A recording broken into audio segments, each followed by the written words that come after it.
Egemen Bağış, he's the Turkish ambassador to the Czech Republic. Sir, appreciate your time being live with us on RT International. Nice to see you. So, while Turkey's willingness to accommodate so many refugees, many would say is hugely admirable, many people will also say, of course, I'm sure you've heard this yourself, this decision to ferry asylum seekers to the Greek border is indefensible. What is your response to that? We have been taking care of the asylum seekers for the last 7 years, and we have spent more than 40 billions. Worrying about them is a concept which can be described as a day late, a dollar short. The Europeans should not have closed their ears to our warnings for the last 7 years. We told them numerous times, and we're still telling them the solution is to bring democracy to Syria. The solution is not for these refugees to go to Europe or for them to stay in Turkey. The solution is for these people to feel comfortable enough to go back to their homeland and rebuild their own country. But And you're twisting the European army using these people as pawns, aren't you? That's the problem. People would say, well, it's all very well and good you're saying you've looked after these people for years. Now you're washing your hands of them. It's not a very good way to do it, they will say. No, we're not washing our hands with them. We are just incapable of carrying out this responsibility on our own. It is time for our allies, our neighbors, our partners to assume some of the responsibility.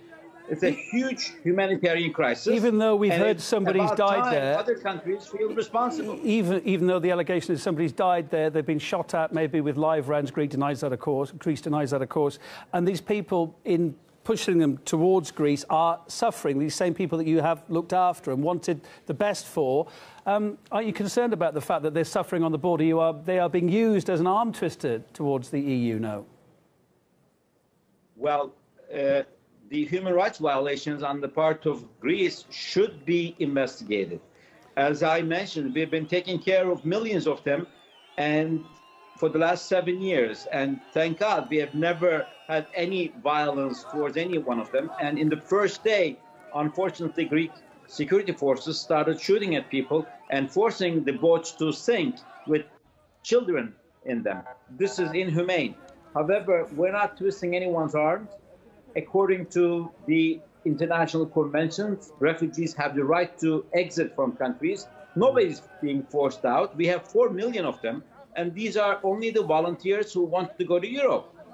And after the fallen soldiers in Syria, we had another million at our border trying to get into Turkey. So we cannot handle anymore. Our allies should help us build a safety zone in Syria at the Turkish border and help these people rebuild their country by building new homes, schools, hospitals. Okay, at the thick end of it, that's the eventual aim, but at the thick end... Sorry, so at the thick end of it now, on this border, it's a huge headache for Turkey, it's a huge headache for Greece and the EU.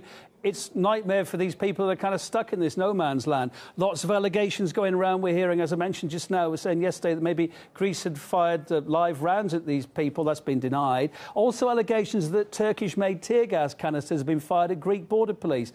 Do you know anything about that? I have no clue.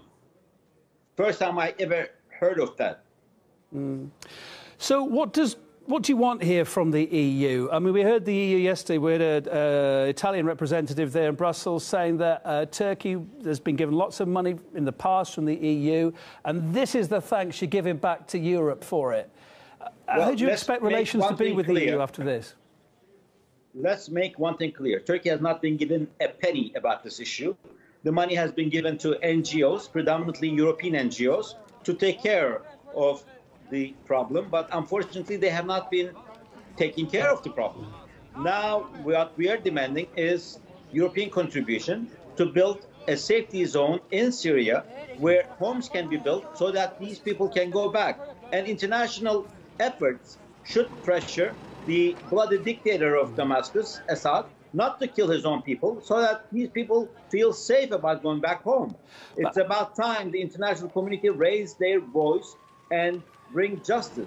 Democracy, if it's good enough for European nations, it should also be good enough for Syrians. And let's bring democracy to Syria. Obviously, you would have hoped it wouldn't have got this far. Are you concerned that Turkey's decision to open its side of the border is going to undermine its partnership with the EU? Well, that's mixing apples and oranges. Turkey and EU have a very important relationship. We are mostly in NATO. We are in the same customs union. We have substantial trade. Europe needs Turkey at least as much as Turkey needs Europe. So why couldn't you two sort this out? We are trying to, but it takes two to tango. And unfortunately, the partner was ignoring us. And now I think they are starting to take us seriously. How long is this going to go on for? How long do you expect these people, thousands of them, on the no man's land border there, caught between a sort of rock and a hard place, they will say, how long do you think it's going to go on? Well, either European countries will open their arms to these people at need, or they will help us build a safety zone in Syria so that these people can go back to their country where they would prefer to live. Keep us posted, Egemen Bağış, the Turkish ambassador to the Czech Republic. Lovely to have you on the programme. Thanks for making the time to us to tell us the Turkish side of it here. It's appreciated. Thank you for having me.